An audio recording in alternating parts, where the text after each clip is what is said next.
Hello everyone, welcome back to my channel. Today we'll be painting this beautiful seascape in a postcard form using none other than watercolors. Alright, so let's get all your supplies ready. We will be using a round brush size 4 and one smaller Chinese brush to paint our clouds. You will also need set of watercolors.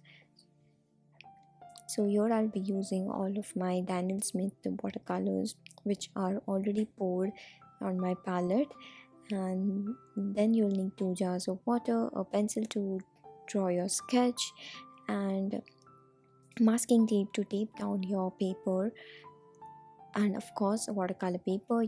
Here I'm using A5 size watercolor paper which is 100% cotton, 300 GSM, cold pressed. Okay, so let's move on to the painting part. Here I'm preparing all my colors for the sky. So I'll be using a little bit of orange on my sky, so I'm mixing my yellow with a little bit of bright red color to get the perfect orange shade, but you can directly use your orange in case you have that in your palette. Next we'll be using a gray color for our clouds. So here I'm mixing my burnt sienna with a little bit of ultramarine blue, and you will see you will get the most natural warm looking gray color when you mix these two color together. Plus, as ultramarine has a granulating effect, it gives beautiful effect on the clouds once it is dried off. Right, so that's all for the colors that we'll be needing to paint the clouds.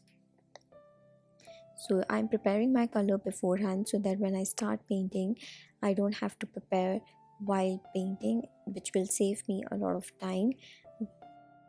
So this is the painting which I painted, and I was very unsatisfied with how it turned out.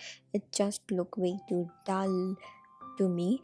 So I thought I'll give it one more try, and I really wanted to change few things from this painting, especially the clouds. I wanted to add more of yellow tone to my clouds to make the whole painting look more brighter and livelier. Plus the water part, I wanted to leave those natural white strokes using the dry brush technique, which I did try, but I didn't get any of those strokes. So when you add those texture, it gives you a lot of depth in the water and it looks more realistic and captivative. And lastly, the sand part appeared to be way too dull and dark, so I'll just make the sand also a bit vibrant, and that way the whole painting would turn out even more brighter. So that is the aim for this painting. We will be focusing on creating more lively your atmosphere in this painting. So yeah, let's start. So I've already started. All you need to do is paint the sky first. So I just wetted the whole area with water, and then I started with the blue color on the right hand side, and all of the left hand side I would paint it with the orange color which we mixed earlier. And then I will move on to the smaller Chinese brush, and we will start adding the darker gray clouds using that color. Now remember, you want the sky to have more of yellow color, so whenever you are painting the gray color on the top, you need to make sure that you don't cover the whole area with the gray. So one tip which I would give you, and the thing which has helped me a lot while painting the clouds wet on wet, is whenever you load your brush with color, remember to remove the excess on the ends of the palette or just tap it off on the tissue and then start painting on the paper. That way the brush would have less of paint and it would release less of paint on the paper. That would help you to get much more control on your painting, right? So yeah, we started with the blue color, then a little bit of orange on the left hand side, and lastly we added the gray clouds on top of it. Alright, while that's drying, let's move on to painting the sand part. Like I said, I wanted the sand to look a little bit more brighter, so here I'm just using the burnt sienna directly. You can also add a little bit of orange to make it even more brighter.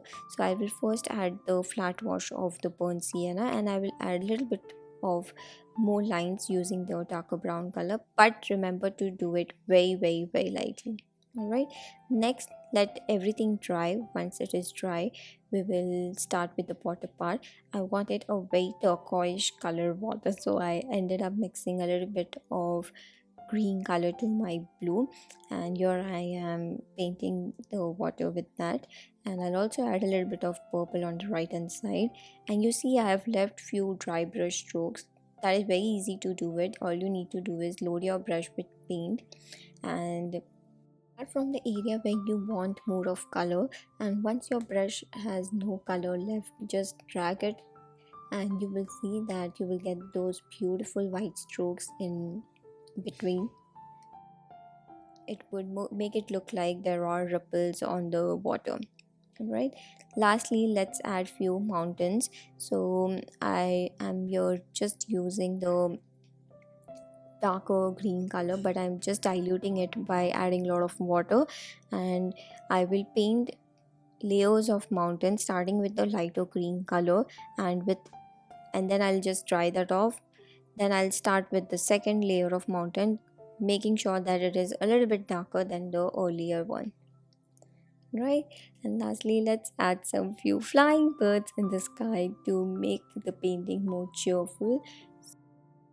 If you're still here watching my video, thank you, but don't forget to subscribe to my channel so that you don't miss out on the painting video which I post every week.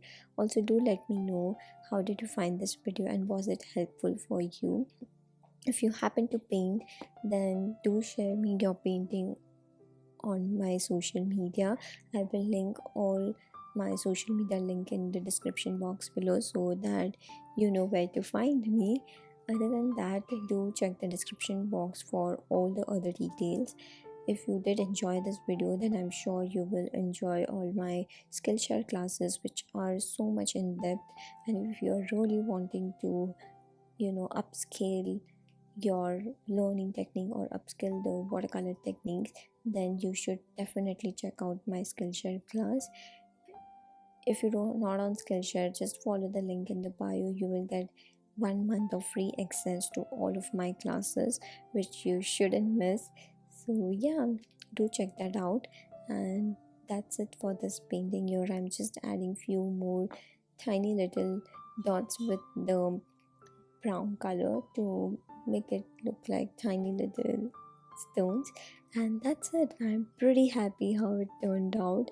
I'm so glad that I gave it one more try, and it ended up looking even more beautiful. So yeah, don't give up. All you need to do is just give it a try. So I'll be eagerly waiting for all of your paintings, so make sure you try it out once. All right, so lastly I'm just removing the masking tape, and this is the final look of our beautiful postcard size seascape painting. And here you go. All right, so that's it for now. I'll see you guys really soon in the next video. Bye.